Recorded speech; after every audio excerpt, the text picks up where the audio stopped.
আমি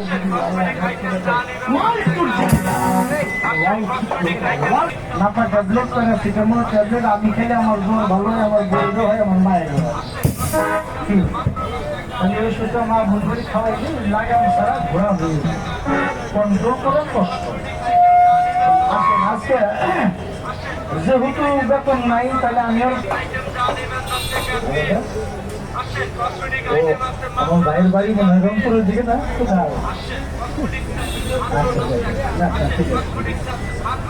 আসেন, আমার ভাই একটা দাবি করছে একটু কিনে যাই কিনব, আমি বাইরে কথা দিলাম খাওয়ানো।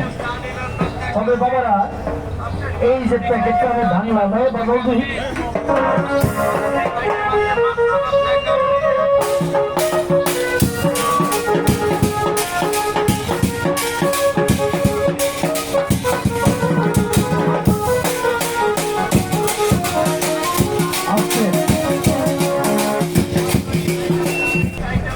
সবসময় তো একরকম কামাই হবে না। আসেন ও ভাই, তাদেরকে খাওয়াবো যারা বলছেন কবিরা সেলিম ভাই আমি যৌবন বেলায় করিয়া যাই, এখন বয়স হলে কাঙ্গাল হয়ে গেছি।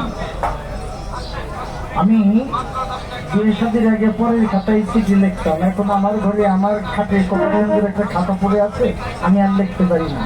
কথাটা বুঝুন নাই? বুঝুন নাই? এক কথাই শেষ, রক্তের গরম যৌবনের তাপ দিতে না পাইয়া জীবনের